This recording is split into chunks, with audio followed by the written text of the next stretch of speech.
A indústria, o capitalismo, enfim, quis transformar essa moda que é inacessível, que só os ricos têm, para que a classe média acredite que esteja usando a mesma coisa que o rico. E aí a indústria começou, né? E aí tudo, e aí virou esse pavor, essa loucura do fast fashion, das 30 e não sei quantas coleções por ano, num Brasil que só tem 2 estações. Então, todo esse discurso aí que já está bem engraçado, inclusive. Mas é que é verdade. Então, eu acho que o rico sabe sim. A questão é que o rico não vai comprar na periferia, né? A questão é que o rico não vai comprar o bordado, a renda irlandesa, o crochê ou qualquer outro tipo de renda na mão da mulher que faz, porque ele não vai se submeter aí na periferia, ele não vai se submeter, conversar com uma mulher que não, que para ela é uma pessoa inferior, entendeu? Então, assim, aí começa toda essa questão dos atravessadores, de todo desse monopólio e tudo mais. Eu acho que a moda comunitária, a moda na comunidade, ela não só é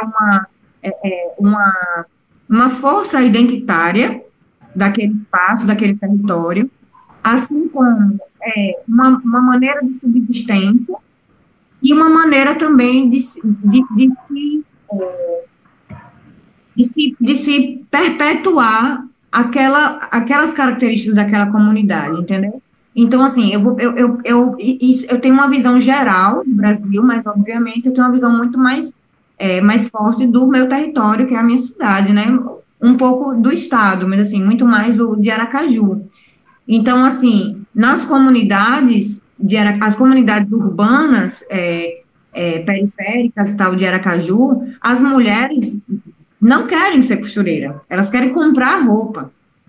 As senhoras que eram costureiras a vida inteira, ela não quer mais costurar também, ela prefere vender título de capitalização, ela prefere vender qualquer coisa, mas não quer ser costureira, porque nem as mulheres da comunidade compram e nem as pessoas da classe média compram. E o rico, obviamente, não vai para a periferia para comprar.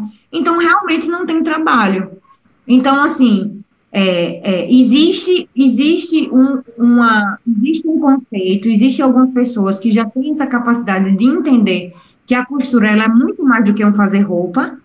Quando a gente fala de costura, a gente não está falando só de moda, a gente está falando de vários tipos de revolução, a gente está falando de encerramento e início de ciclos históricos, desde a Revolução Industrial, entendeu? Até a mudança do comportamento da mulher após a Primeira Guerra, e foi dentro do início da indústria.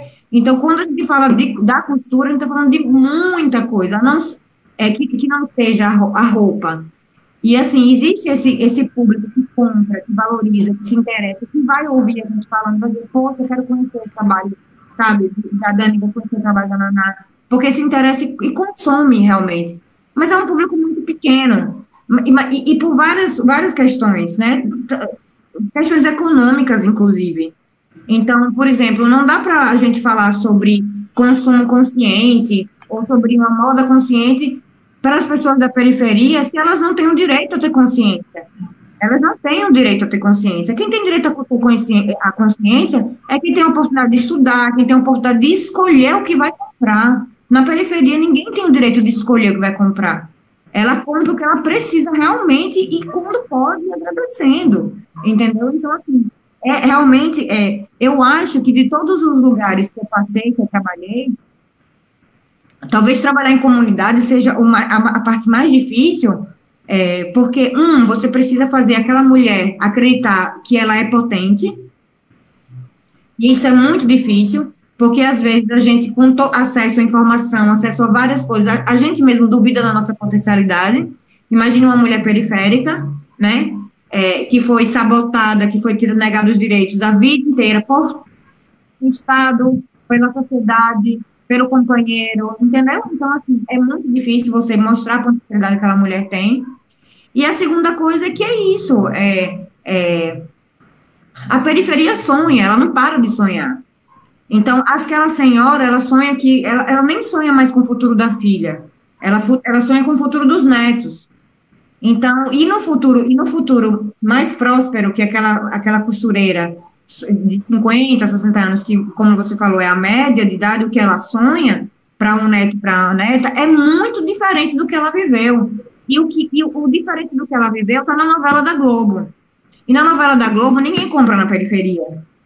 Então, assim, é um trabalho muito grande, você está ali dentro, assim, eu não sou da periferia, então, mas eu sempre estive muito próxima à periferia, porque eu sempre tive amigos, eu sempre tive curiosidade, eu sempre quis entender o porquê existe essa diferença.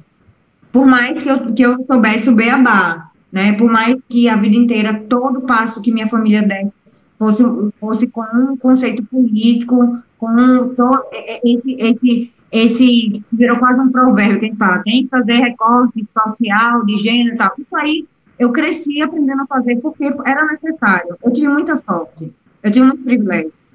Então, a partir disso, eu comecei a ter curiosidade de por que é que eu tenho, eu posso, e a outra pessoa não tem. Então, desde muito jovem, desde muito mocinha, eu sempre estive dentro das comunidades, e talvez é por isso que eu tenho a facilidade de conseguir fazer toda essa coisa, essa dinâmica acontecer. E de todos os lugares que eu passei no Brasil, eu percebo que quanto menor a cidade, mais difícil é a periferia no sentido de revolucionar. Quanto menor a cidade, porque quanto menor a cidade, mais gerenciada por um coronel, gerenciada por uma família com sobrenome, é mais difícil, entende? Então, o sonho fica cada vez mais distante para aquelas pessoas. Então, assim, é muito, muito, eu percebo tudo isso, assim.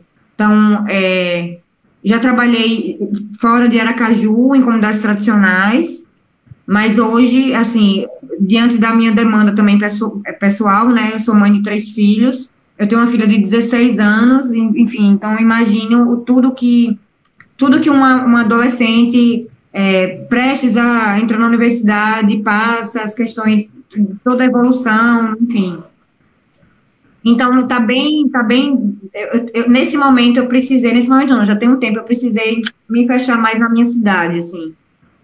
E as 2 comunidades que eu fiz um trabalho longo, extenso e profundo, elas são completamente diferentes. Porque uma é urbana, onde a incidência de jovens, de mulheres, principalmente, ex-presidiárias ou em semiaberto, com tornozeleira, etc., era muito grande naquela comunidade, né? Então, era uma comunidade, na verdade, era uma ocupação de um movimento de luta por moradia. Então, é completamente diferente da comunidade que eu estou trabalhando hoje, que é também uma comunidade que vem de um processo histórico de ocupação, de resistência e de vitórias pelo direito a ter uma casa, porque não é coincidência, eu sou uma militante do direito à moradia, né? Não é coincidência, é uma coisa que me puxa, eu nem busco, me puxa. Então, por exemplo, essa comunidade, que é o Corre ou Morre, que é no bairro Coroa do Meio, nesse bairro, inclusive, que eu estou, mas em um outro lado do bairro, ela não foi uma coisa programada, tipo, era simplesmente um local que eu sempre admirei muito. Eu acho que próximo ano é impossível ser um ano bom, enquanto o presidente que elegeram estiver solto, eu não falo nem presidente, eu estou falando solto, né, livre, é impossível da gente achar que vai ser um ano bom. Mas alguma coisa me diz que serviu para alguma coisa. Eu não sou dessas otimistas, não, tipo, e agora, com a pandemia, as pessoas vão valorizar as costureiras que fizeram as máscaras. Agora as pessoas vão valorizar, vão pensar 2 vezes com relação ao consumo. Blá. Nunca me iludi. Nunca fui dessa turma. Não me iludi. Mas eu acredito que tem alguma coisa acontecendo com poucas pessoas, mas que elas estão se conectando, mas de uma maneira, porque a conexão está sendo via internet também, e aí a gente consegue se conectar e desenvolver pensamentos e tal, e alguma coisa, eu não sei explicar o que é, mas alguma coisa me diz que próximo ano estaremos mais fortes, inclusive para lidar com as dificuldades, com os nossos inimigos e os inimigos do povo, com todas essas questões. Então, eu acho que, assim, infelizmente, até 2016 eu não tinha nenhum inimigo. Hoje eu tenho. Esse ano tem sido um ano muito difícil para mim, pessoalmente, profissionalmente, pessoalmente, muito difícil, mas eu acho que é o momento também dessa conexão, da gente perceber que a gente não tem outra alternativa no seu lugar.